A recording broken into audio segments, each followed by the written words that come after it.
2020 was my breakout year. I had just attended a session months before by Dan Pink, and he had a book that talked about temporal landmarks. And he said, dates that end in a 0 or a 5 are stronger for us than others. And start something at the beginning of a month or the beginning of a year is a stronger anchor point. So I was like, 2020, it doesn't get more anchor than that. January 1st doesn't get more anchor than that. Let's go, baby. But here I am now, June of 2019. And so I hired a coach, someone who knew the speaking industry, to help me understand, how do I sell and market in this industry? What do I need to know? How do I approach this methodically? I'm bringing the methods and the strategies that worked in corporate sales into this industry. So I knew that I had the disciplines and the framework for selling, but I didn't know how to apply that to this industry. So in the first 6 months, like leading up to January 1st, I booked what is for a speaker a substantial amount of business. I booked just under $70,000 worth of speaking engagements, going from Impressive. nothing to that.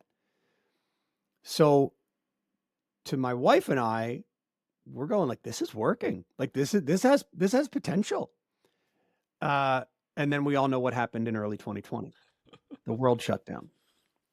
And so what turned out to be a great thing for me in hindsight was the most catastrophic thing that could have happened. Speaking events are all canceled. Everything's going online. How do we make this work? Enter the virtual piano bar. Everybody could get on Zoom and deliver a speech if they wanted to, put a PowerPoint together, just get a nice microphone and speak. But not everybody had a piano and the ability to use the chat in Zoom as a request slip and entertain people when they're dying for entertainment, something that's relevant and personal to them, not just a video they can watch that's funny, but an experience they can participate in. And it also happened to equalize all speakers in all industries because nobody was great at virtual. Everybody was figuring this out. So now, Did it take you a while to kind of have this revelation though? I mean, this is taking what could be a death knell to your budding career and passion and dream.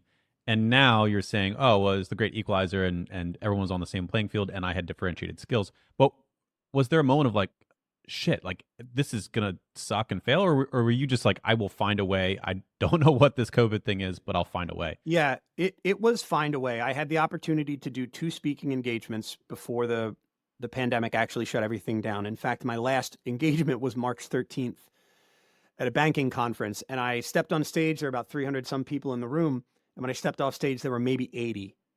And so to the organizer, I Wow. was like, "Did that?" I felt like that was Am I going that bad? well. Like, did that go poorly? She said, "No, everybody's getting called back. We're shutting down offices. Like, you should probably get home because this seems like it's a really big deal." And so I had the bug, right? I got to understand what it's like to be Yeah. on stage Yeah. in front of an audience, and I said to Kim, "This is I'm going to make this happen. This is only going to be 2 weeks, right? Just 2 weeks, so we're good."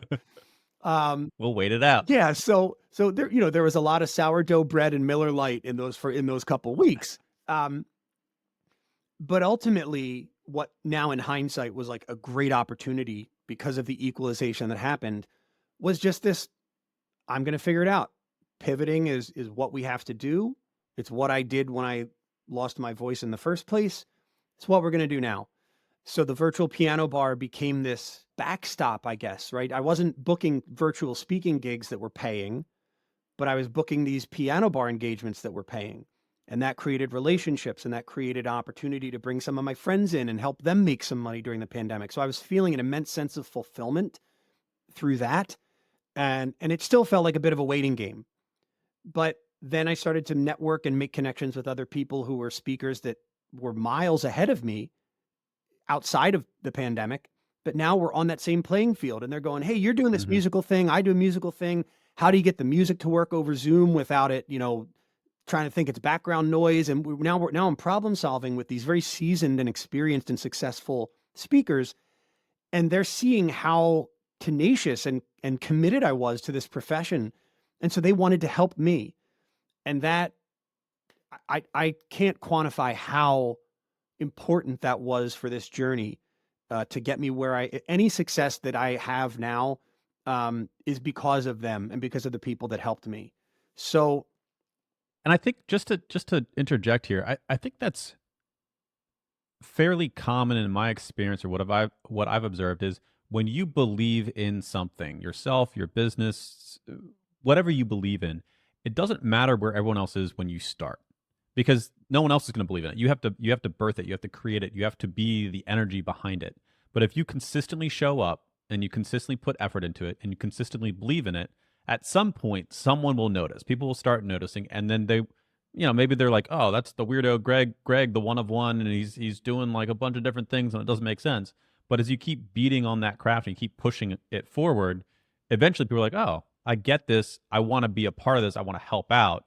And you kind of get over that initial inertia of this isn't going to happen unless I make it happen.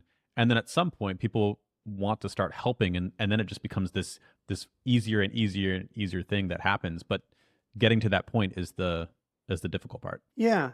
And I was initially put off, but in hindsight, I understand, by my network's lack of willingness to help me, my existing network. This new Hmm. network Hmm. I was making were very interested in helping because they saw my commitment and my passion. But my existing network was very skeptical. You In don't fact, fit in a box that they understand. yeah. It's like, yeah, And that, to go back to the Tony Robbins event, that was a part of the conversation in that session was like, hey, when you start to make these changes, understand it's going to scare people in your network because now their position relative to your changing position, now they feel like something's amiss with their world. It's really nothing to do with you. It's all to do with them because positioning is relative. And so my position, I saw my life improving and changing, and they were like, "Well, what does that mean for my life?" And so instead of helping, they were right. actually sort of pushing me away, There's fear. consciously or There's fear. unconsciously. Yeah. So it sort of lost the plot as to where we're going with this, Elijah. But that experience, Well, that's the beauty of storytelling, right? You just go. that experience, But COVID turned out to be a blessing for me. if you enjoyed that clip, there is much more of that conversation. Make sure to check out the full interview where we get into so much more. And if it was helpful, click the like and subscribe button. If not, no worries. Hopefully, I'll convince you next time. I hope you have a wonderful day and enjoy wherever you are.